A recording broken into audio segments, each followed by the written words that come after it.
Welcome back to our little handmade home. In case you don't know me yet, I am Tanya. I am the founder and creator of our little handmade home. And in fact, I'm coming to you today from the kitchen of our little handmade home.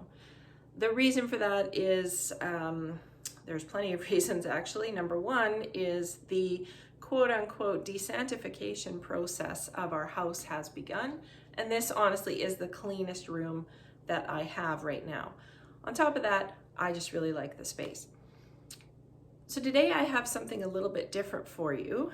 Every January, I like to take a look back at the projects that I've done over the last 12 months, and I like to see what's really resonated with my readers and my viewers. And so I've put together a top 10 list of the most viewed projects or posts of the last 12 months. And I thought I would share those with you today. Anything that I talk about in this video, I'm going to leave some links for it down below.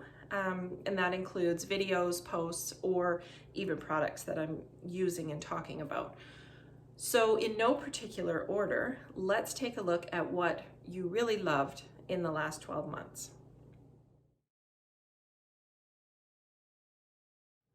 We're going to start by taking a look at the wreaths that you really loved this year. I have 4 different wreaths actually that really resonated with people. And the first of which is this adorable little Mickey Mouse wreath. You can see that I've created a center Mickey Mouse using Christmas ornaments. I have a whole video about how I did that using a simple ribbon, and this one landed up in my kitchen this year. The most popular wreath video I had was the very first one I did. This one is a simple yarn wreath. It's got some cute little bottle brush trees in it and took about 10 minutes to make. I used, in fact, on these 3 wreaths, I used 1 ball of yarn from Michaels, and I made all sorts of fun things. The other wreath that I had is this one, also very popular. And then the 4th wreath is a little bit different.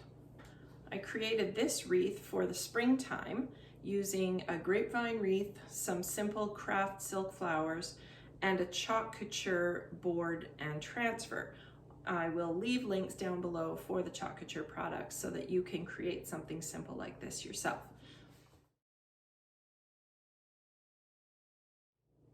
Another project that really spoke to the readers this year was how to put a small coffee station into a smaller kitchen. Before this home that we're in now, we lived in a small condo. My husband and I are huge fans of coffee, which if you've been around here for any length of time, you know that about me. In fact, I'm surprised my coffee cup isn't right in front of me. We needed to have a dedicated coffee station for our mugs, our coffee pot, the filters, everything that goes with making coffee. And in our little kitchen, counter space was really at a premium. So I'm going to put a link down below. I don't have the coffee station with me because, believe it or not, even in a kitchen this size, I don't have room for it anymore. It actually got relocated to my husband's home office upstairs so that he can keep his own coffee pot with him during the day while he's working. I'm not taking you in there. It's just best to stay out. So I'm going to leave a link down below for that project, the coffee station. As I note in that project, it's actually a bathroom cabinet that I ordered from Amazon and then made it over to look like a coffee station.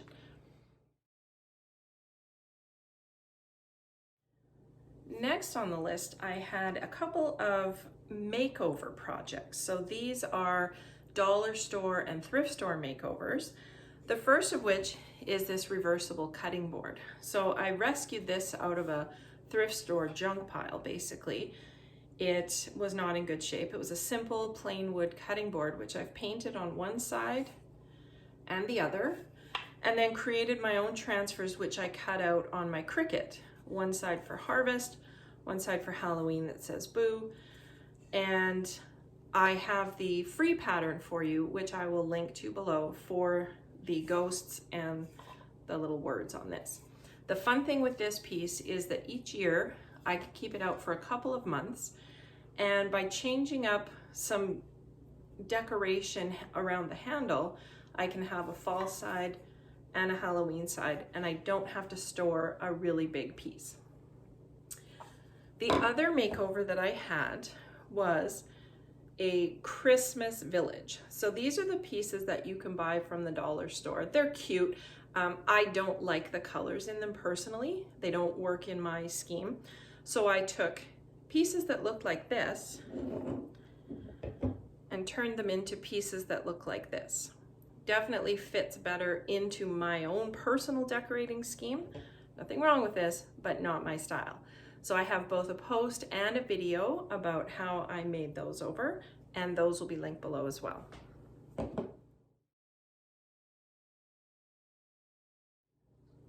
I also like to create printables that I can use throughout the house. And so far, my most popular one ever is this cute little farmhouse printable that says Home Sweet Home. This print is free on my website. I will leave the link below. And just a quick note about how I created this. It's a piece of paper which I cut out.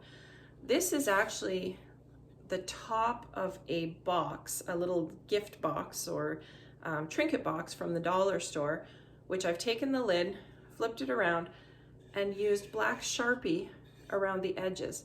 So you can see the natural wood, which I like, and then the black trim just kind of finishes it off. So this print is available on my website.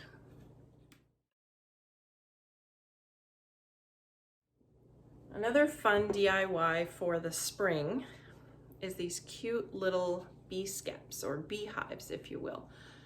These are made all entirely from dollar store materials, from the jute rope to the ribbons to the flowers, and the inside is actually a plastic coconut in half. So I have a quick video and a post about how I've made these little decorative pieces. They continue to be one of my most popular projects.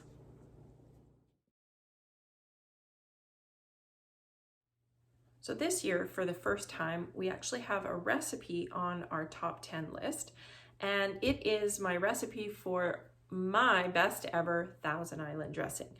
I don't like buying a lot of salad dressings from the store because I find that we eat dressings in spurts, and oftentimes I'll go to pull it out of the fridge again and it turns out that it's gone bad. So instead, I'm trying to learn how to make my own dressing when I need it and only make enough for us to use. We do use Thousand Island dressing for quite a bit. It's obviously perfect for salads. It's great on burgers. It's that secret sauce. And I have a recipe for a burger bowl, which we love, which tastes just like that burger. And putting on my own homemade Thousand Island dressing just really adds something to it. There'll definitely be a link down below for the Thousand Island recipe.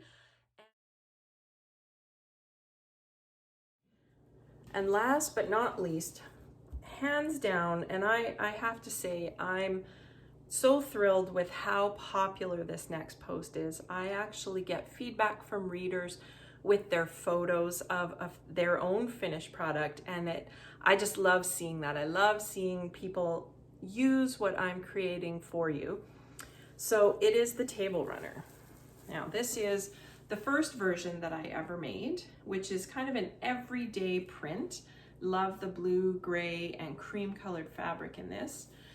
And then to create the video, I created a Christmas version. Now you can see that this one is much larger. The reason for that is simply that I used different seam allowances on the two projects. They are the same pattern. So this pattern is available for free on my website. I certainly will link below. And there is a video on my channel as well showing how it gets all put together. So I would love to hear your comments. Let me know if this is the type of video that you like to see, the different type of projects that I offer, and throw out some suggestions. I'm always happy to try and tackle a project that you're looking for. What is something that you would love to have in your house, but you're not totally sure how to create it? I would love to know.